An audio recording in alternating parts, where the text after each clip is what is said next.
So here we have the Vauxhall Meriva on a 66 plate.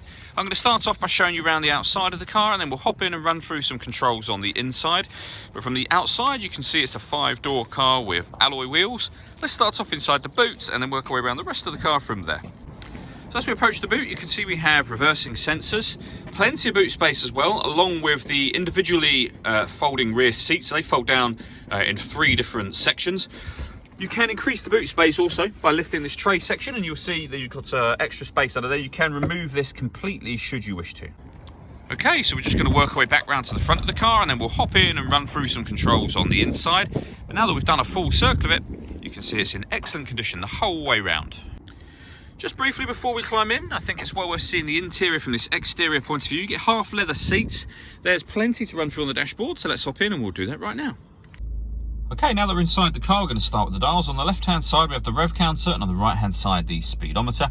In the middle, you can see the total miles for the car, which are 18,597. The information displayed above that can be changed using controls on the indicator stalk for various different bits of trip computer info and fuel economy info. Above that, we have the fuel gauge and coolant temperature gauges. If we back out to the steering wheel, on the left-hand side, we have cruise control. And on the right hand side we have stereo controls just there.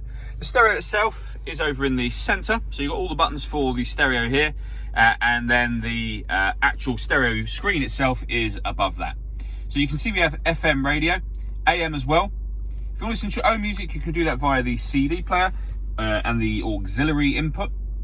This car's also got Bluetooth, so you can pair your phone from by pressing the phone button on the main stereo unit and then using the various controls down on the stereo, predominantly this one just here. And we've got the main volume for the stereo above that as well. You can turn off traction control from here, and you can turn on or off the parking sensors as well.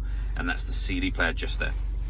Below that we have the air conditioning, so you can select a temperature, fan speed, direction you'd like the air to be distributed in.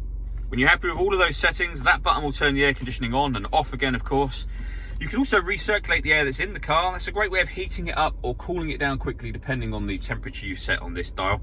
And all of these settings that you can adjust, they will show up on the screen just there, as well as down here. We then have the 5-speed manual gearbox, electronic handbrake as well. And then lastly, the full-size panoramic glass roof. So you can see the sunblind is closed at the moment. There's a button just here. We give that a push.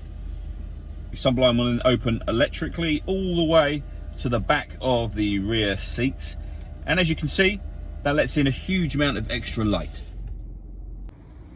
All that leaves me to say is thank you for taking the time to watch this video. If you'd like to come and see the car in person and have a test drive, please feel free to call any of our MJA sites. We'd love to hear from you soon.